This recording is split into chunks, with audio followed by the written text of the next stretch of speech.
మన పెట్టుబడి మన పిల్లల భవిష్యత్తు కోసమే కదా, అందుకే సరైన స్థలం ఎంచుకోవాలి. మీ పెట్టుబడికి నమ్మకమైన వేదిక Shri Vasavi Projects. Welcome to iDream Media. So జనరల్గా డయాబెటీస్ అండి, ఇంట్లో ఇద్దరు ఉంటే ఒకరికి డయాబెటీస్ అనేది ఉంటూ ఉంది. అయితే ఇది చలికాలం, ఈ సీజన్లో ఈ డయాబెటీస్ అనేది ఎక్కువ అవుతూ ఉంటుంది, షుగర్ లెవెల్స్ అనేవి ఎక్కువ అవుతూ ఉంటాయని చెప్తూ ఉంటారు. నిజమేనా ఇది? అయితే జనరల్గానే నైట్ ఈ షుగర్ లెవెల్స్ ఫ్లక్చువేట్ అవుతూ ఉంటాయి. సో తీసుకునే ఆహారంలో జాగ్రత్తలు తీసుకోవాలి, డిన్నర్లో చాలా జాగ్రత్తలు తీసుకోవాలని చెప్తూ ఉంటారు. దీనిలో వాస్తవం ఎంత, పూర్తి వివరాలు తెలుసుకుందాం. ఈరోజు మనతో పాటు ఉన్నారు ప్రముఖ internal medicine specialist doctor Rajesh Chukkala garu. Doctor గారు నమస్తే. నమస్తే డాక్టర్ గారు, ఎన్నో ఇంట్రెస్ట్ చేశాను మిమ్మల్ని ఈ షుగర్ గురించి. అయితే ఈ చలికాలము అంటే సీజన్కి షుగర్ లెవెల్స్ అనేవి మారుతూ ఉంటాయా? చలికాలంలో వాస్తవానికి ఎక్సర్సైజ్ అనేది చాలా మంది మానేస్తారు. ఫస్ట్ థింగ్, సో ఎక్సర్సైజ్ మానేసినప్పుడు వీళ్ళు చేసే పని ఏంటి? ఎక్కువసేపు పడుకోవడం. సో ఇండైరెక్ట్గా యాక్టివిటీ అనేది తగ్గిపోయింది. యాక్టివిటీ తగ్గిపోతూ చలికాలంలో కన్జంప్షన్ ఆఫ్ క్యాలరీస్ కూడా ఎక్కువగా ఉంటాయి, ఎందుకంటే ఆ ప్రిఫరెన్స్ అలా ఉంటుంది. సో ఎండాకాలానికి చలికాలానికి డిఫరెన్స్ ఏంటంటే వాటర్ తక్కువ తాగుతాం, సో స్టమక్ ఎంప్టీనెస్ ఎక్కువగా ఉంటుంది. సమ్మర్లో ఎక్కువ వాటర్ తాగుతాం, స్టమక్ ఫుల్నెస్ ఎక్కువ ఉంటుంది. సో ఆ కారణంగా ఇంకొద్దిగా ఎక్కువ తినడం అనేది సహజంగా జరిగే అంశం. సో ఈ కారణంగా షుగర్ అనేది ఎఫెక్ట్ అవుతుంది. ఓకే, జనరల్గా ఈ లెవెల్స్ ఉంటే ఇది నార్మల్ షుగరు అనడానికి ఏముంది డాక్టర్ గారు? ఎట్లా మనం చెప్తాము?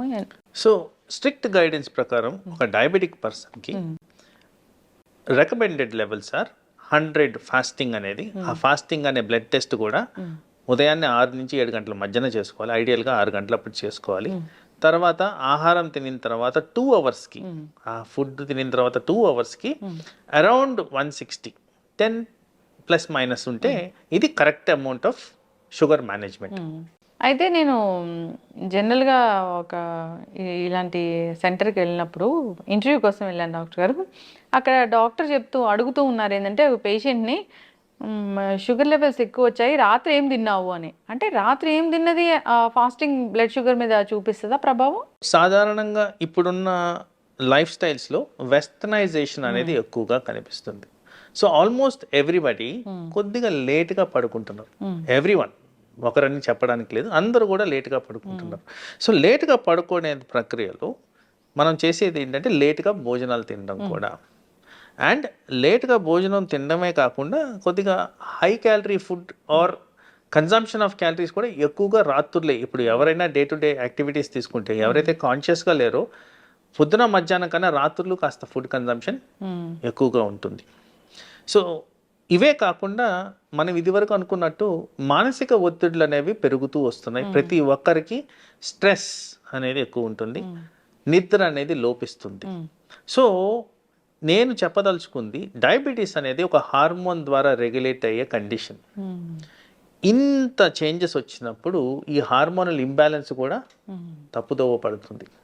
ఆ కారణంగా ఈ ఫాస్టింగ్ షుగర్ అనేది ఫ్రీక్వెంట్గా ఎక్కువగా కనిపిస్తుంది. ఓకే, అయితే ఫాస్టింగ్ షుగర్ ఎక్కువగా కనిపిస్తే దాన్ని బేస్ చేసుకొని మందులు రాస్తారా, లేదంటే దానికి కూడా ఏమైనా 24 hours మానిటరింగ్ అట్లా ఉంటుందా డాక్టర్ గారు? ఇప్పుడు డివైజెస్ అనేవి చాలా వచ్చున్నాయి. ఇప్పుడు కంటిన్యూస్ బ్లడ్ షుగర్ మానిటరింగ్ అనేది చాలా కామన్గా వాడుతున్నాం. దీన్ని CGM అంటాం. ఈ CGM అనేది ఇప్పుడున్న అవైలబుల్ డివైజెస్లో కనీసం 14 రోజుల వరకు కంటిన్యూస్గా మానిటర్ చేసే విధంగా ఉంటుంది. ఏ టైంలో ఎక్కువ అవుతుంది, ఏ టైంలో తక్కువ అవుతుంది అన్ని డేటా చూపించేస్తూ మీకు అలారమ్స్ ఇస్తూ కూడా ఇది ఫంక్షనింగ్ అనేది జరుగుతుంది. సో అలాంటి దాన్ని డేటా తీసుకొని మేము ఈ లెవెల్స్ అనేవి అడ్జస్ట్ చేయడం జరుగుతుంది. ఈ ఒక్కరోజు పెరిగిందా, 10 రోజులు పెరిగిందా, కంటిన్యూస్గా ఎక్కువ ఉందా అనే దాన్ని బట్టి మనం మెడిసిన్ ఎలా విధంగా అడ్జస్ట్ చేయాలనేది. ఎందుకంటే ఇక్కడ జస్ట్ షుగరే కాదు, అసోసియేటెడ్. ఇప్పుడు సపోజ్ నిద్ర లోపించిన వల్ల షుగర్ పెరిగినప్పుడు నిద్రని టార్గెట్ చేయాలి, కానీ షుగర్ని కాదు టార్గెట్ చేయాల్సి. సో ఏదైతే టార్గెటెడ్ ప్రాబ్లం ఉందో దాన్ని ఓరియంటెడ్గా ట్రీట్మెంట్ అనేది జరుగుతుంది. ఏది దీన్ని ట్రిగర్ చేస్తుంది అనేది దాని బేస్డ్, దాన్ని తగ్గించుకుంటే షుగర్ అనేది. అంటే జనరల్గా ఇప్పుడు మరి శీతాకాలంలో ఎక్కువగా షుగర్ లెవెల్స్ అనేవి ఫ్లక్చువేట్ అవుతూ ఉంటాయి, పెరుగుతూ ఉంటాయి అన్నప్పుడు జాగ్రత్తలు ఏం చెప్తారు డాక్టర్ గారు? సో మీ డైలీ యాక్టివిటీ ఏదైతే మేము రికమెండ్ చేస్తుంటామో అవి స్టాప్ చేయొద్దు. That is the first thing. సరే, ఇప్పుడు మీరు సంవత్సరం పొడుగుతా చేసి 2-3 నెలలు మానేసినప్పుడు మీ క్యాలరీ బర్నింగ్ కెపాసిటీ తగ్గినట్టే కదా. అవును. సో దాని కారణంగా షుగర్ అనేది వేరియేషన్స్ అనేవి వస్తున్నాయి కదా. తర్వాత కన్జంప్షన్ కూడా పెరుగుతుంది కదా. సో ఇవి కాకుండా ఆ న్యూట్రాలిటీ మెయింటైన్ చేస్తే ఆల్వేస్ ఐడియల్. ఎందుకంటే ఈ వింటర్ సీజన్ అన్నప్పుడు ఒక 4 months ఉందనుకున్నాం మ్యాక్సిమం ఎక్స్టెన్షన్. మరి 4 months is a bigger chunk. అంటే ఆ పీరియడ్ అనేది చాలా పెద్ద పీరియడ్. 4 months పీరియడ్ని రిలాక్సేషన్గా తీసుకోవడానికే లేదు. ఒకరోజు ఏదో ఒక పూటనో అంటే అది వేరు, కానీ మరి 120 రోజులు అంటే చాలా ఎక్కువగా స్పాన్. అందుకో బాడీ మీద స్ట్రెస్ ఎక్కువ ఉంటుంది, అవయాలు ఎఫెక్ట్ అవ్వడం జరుగుద్ది.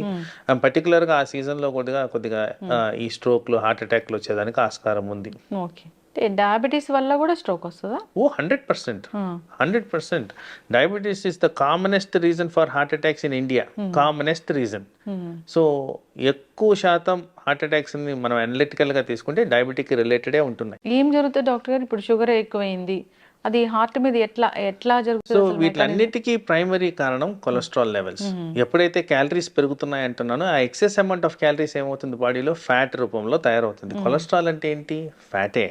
సో ఆ ఫ్యాట్ కారణంగా ఈ రక్తనాళాల్లో బ్లడ్ సరఫరా ఆగిపోవడం, ఆ కారణంగా బ్లడ్ సప్లై ఎక్కడైతే లోపిస్తుందో పర్టికులర్గా బ్రెయిన్ అండ్ హార్ట్కి ఎఫెక్ట్ అయ్యి స్ట్రోక్ అనేది వచ్చేదానికి ఆస్కారం ఉంది. ఇండైరెక్ట్ గా చూసుకుంటే ఈ హై షుగర్ లెవెల్స్ వల్లే ఇదంతా జరుగుతుందని సైంటిఫిక్ రుజువులు ఉన్నాయి. ఓకే డాక్టర్ గారు, ఇప్పుడు ఎవరైనా ఈ షుగర్ టాబ్లెట్స్ రాసినప్పుడు షుగర్ ఉన్న వాళ్ళకి బిఫోర్ ఫుడ్, ఆఫ్టర్ ఫుడ్ అలా ఇస్తూ ఉంటారు డాక్టర్స్. కొందరు బిఫోర్ ఫుడ్ తీసుకుంటే మాకు పడట్లేదు, ఆఫ్టర్ ఫుడ్ తీసుకుంటామని తీసుకుంటూ ఉంటారు. అది మంచిదేనా అండి? సో ఐడియల్గా ఇది customization to the patient need మీరు చెప్పే థింగ్. సో ఐడియల్గా ఎప్పుడన్నా ఒక సబ్స్టెన్స్ మనం ఒక దాన్ని కంట్రోల్ చేయడానికి ఇవ్వాలి అంటే బిఫోర్ ఫుడ్ అనేది ఇంపార్టెంట్. ఎందుకంటే అది జీర్ణమయ్యి ఈ షుగర్ లెవెల్స్ స్పైక్ అయ్యే లోపలే అది కూడా ఎఫెక్టివ్గా పనిచేయడం అనేది ఇంపార్టెంట్. సో ఐడియల్గా always sugar tablets before food అనేది ఉండాల్సిన అవసరం ఉంది. అది 10 నిమిషాల 30 నిమిషాలు అనేది డాక్టర్ గారు నిర్దేశిస్తారు. తర్వాత ఎవరికన్నా ఈ జీర్ణాశయానికి సంబంధించిన ప్రాబ్లమ్స్ ఉన్నప్పుడు దాన్ని ఎలా కస్టమైజ్ చేసుకోవాలో వాళ్ళ సూచనల సలహాల మేరకు ఫాలో అయితే సరిపోతుంది. ఎస్. కానీ అయితే చాలా పెద్ద మీ మీద కంప్లైంట్ ఏముంటుందండి డాక్టర్స్ మీద, నాకు షుగర్ వచ్చింది కానీ డాక్టర్ గారు ఏమో నాకు ఇన్ని టాబ్లెట్ రాశారు, ఓన్లీ ఒక షుగర్ టాబ్లెట్ రాస్తే సరిపోతుంది కదా, కొలెస్ట్రాల్ రాశారు, మల్టీవిటమిన్ రాశారు, ఇలాంటివన్నీ ఎందుకు రాశారు అని అంటూ ఉంటారు. ఎందుకు డాక్టర్ గారు? డయాబెటీస్ అనేది ఒక్క షుగర్కి సంబంధించిన వ్యాధే కాదు, పలు అవయాల్ని ఎఫెక్ట్ చేసే వ్యాధి అది. అండ్ నేను ఇదివరకు చెప్పినట్టు హార్మోనల్ ఇంబ్యాలెన్స్ కారణంగా వచ్చేదే ఇది. డయాబెటీస్ రాకముందు జరిగే అంశం ఏంటంటే పర్టికులర్గా టైప్ 2 డయాబెటీస్లో ఉబకాయం అనేది ఆల్రెడీ ఎస్టాబ్లిష్డ్. ఉబకాయం అనగా మెజారిటీ ఆఫ్ పేషెంట్స్లో ఫ్యాట్ కాన్సన్ట్రేషన్ పెరిగితేనే వచ్చేది ఉబకాయం. సో డైరెక్ట్గా ఊబకాయం గురించి మాట్లాడితే ఈ కొలెస్ట్రాల్స్ పెరిగిన దాని కారణంగా ఫ్యాటీ లివర్ అనేది వస్తుంది. అథెరోస్క్లెరోటిక్ బ్లాక్స్ అంటాం, ఏదైతే రక్తనాళాలు బ్లాక్స్ అంటామో ఆ బ్లాక్స్ అనేవి కనబడతాయి. ఆ బ్లాక్స్ ఎక్కడైనా రావచ్చు కండిషన్ బట్టి. అందుకోసం అన్నిటికీ ప్రివెంటివ్గా డయాబెటీస్ని షుగర్ కిందే కన్సిడర్ చేయకుండా డయాబెటీస్ వల్ల వచ్చే ఎండ్ ఆర్గన్ డ్యామేజ్ ప్రివెన్షనే ఇప్పుడు మేము ఫోకస్ చేస్తున్నది. ప్రథమంగా దీంట్లో హార్ట్ అటాక్స్ రాకుండా మేజర్గా కన్సర్న్ చూపిస్తున్నాం, ఎందుకంటే highest amount of diabetic heart disease ఎక్కువగా ఉంది. అలాగే డయాబెటీస్ ద్వారా కిడ్నీలు ఎఫెక్ట్ అవుతాయి, లివర్ ఎఫెక్ట్ అవుతుంది, బ్రెయిన్ ఎఫెక్ట్ అవుతుంది, కళ్ళు ఎఫెక్ట్ అవుతాయి.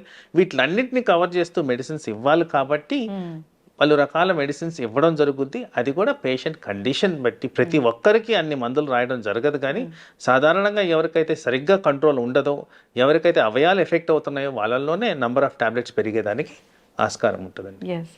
అయితే డాక్టర్ గారు, చాలామంది డైట్తోని మేము డయాబెటీస్ తగ్గిస్తాము అంటున్నారు. చాలా వీడియోస్ నేను కూడా చేశాను ఈ డైట్ చెప్పే వాళ్ళతోని.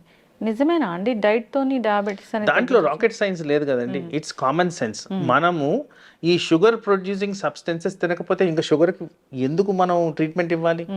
అది దాంట్లో పెద్ద నాకు ఆశ్చర్యం కూడా లేదండి.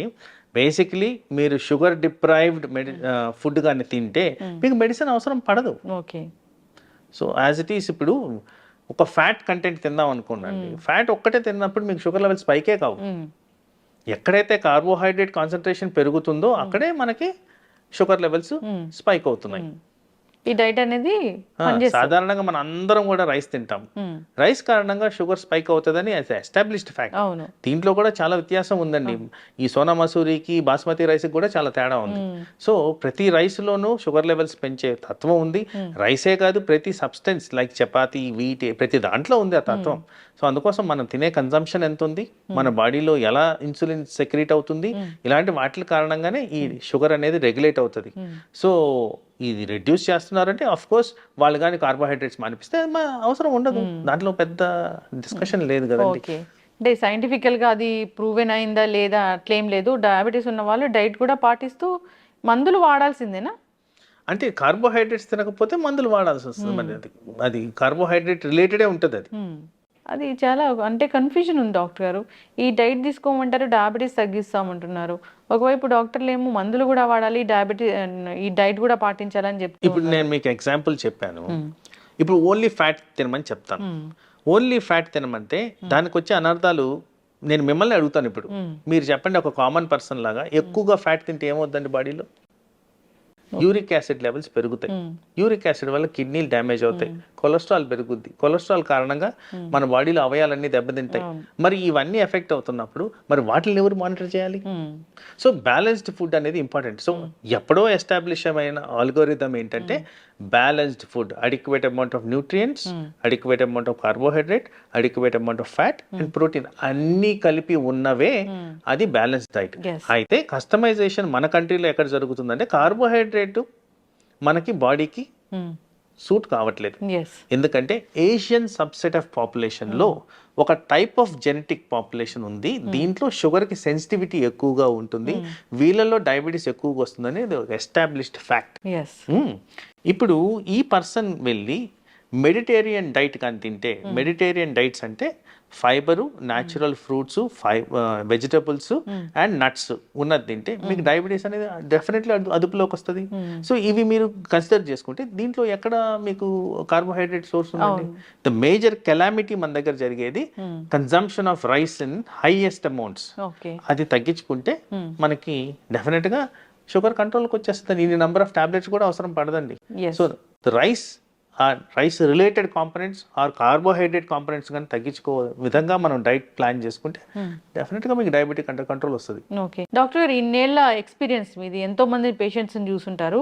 ఇప్పటి వరకు జనరల్గా ఈ చూసిన వాళ్ళలో ఎవరికైనా పూర్తి స్థాయిలో మందులు మాన్పించాము, షుగర్ అనేది రివర్స్ అయిపోయింది అనేది ఉందా? జనరల్గా చెప్తారు ఏంటంటే షుగర్ వచ్చిందంటే జీవితాంతం మందులు వాడాల్సిందే అంటారు. రివర్స్ అయ్యాయండి ఎవరికన్నా?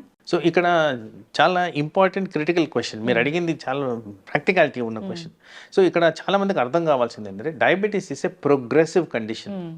ఒక్కసారి డయాబెటీస్ డిటెక్ట్ అవుతుందంటే ఆ ఇన్సులిన్ ప్రొడక్షన్ అనేది బాడీలో 50% తగ్గిపోయిన తర్వాతే ఇది వస్తుంది.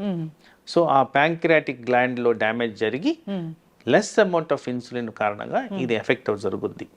రెండో విధమైన ప్రాబ్లం ఏంటంటే ఉబకాయం కారణంగా ఆ రిక్వైర్మెంట్ ఆఫ్ ఇన్సులిన్ లోపించి దానివల్ల కూడా మనకి షుగర్ లెవెల్స్ ఆల్టరేషన్స్ వస్తాయి. సో వీటిని రివర్స్ చేయగలిగితే అంటే ప్యాంక్రియాటిక్ డ్యామేజ్ ని రివర్స్ చేయలేం, బట్ ఉబకాయాన్ని రివర్స్ చేయొచ్చు. ఎవరికైతే రివర్స్ చేయగలుగుతానో వాళ్ళలో టెంపరీగా రిక్వైర్మెంట్ ఆఫ్ మెడిసిన్ అనేది ఉండదు. ఎందుకు టెంపరీ అంటున్నానంటే ఏదైతే ప్యాంక్రియాటిక్ డ్యామేజ్ జరిగి 50% ఆఫ్ ఇన్సులిన్ లాస్ అయిందో అది న్యాచురల్ గానే తగ్గుతూ వస్తుంది. Over a period of 20 years complete గా ఇన్సులిన్ అనేది డిసపేర్ అయిపోద్ది. Variable from person to person. Complete గా డిసపేర్ అయినప్పుడు కంపల్సరీ మనం మెడిసిన్ అనేది ఇవ్వాల్సిన పరిస్థితి. కంప్లీట్ గా జీరో అయిన insulin levels in the body అంటే మనం బయట నుంచి ఇవ్వాల్సిన అవసరం. ఎస్, ఖచ్చితంగా డాక్టర్ గారు. షుగర్ గురించి ఇంకా చాలా క్వశ్చన్సే ఉన్నాయి. సో మనం ఈ సిరీస్ అనేది కంటిన్యూ చేద్దాము. షుగర్ గురించి ఏదైనా ఇబ్బంది పడుతున్న వాళ్ళు, టాబ్లెట్స్ గురించి కావచ్చు, ఇంకా ఏదైనా డౌట్స్ ఉంటే ఒకసారి మిమ్మల్ని కాంటాక్ట్ చేయాలని కోరుకున్నామండి. చాలా చక్కటి ఇన్ఫర్మేషన్. ధన్యవాదాలు. నమస్తే.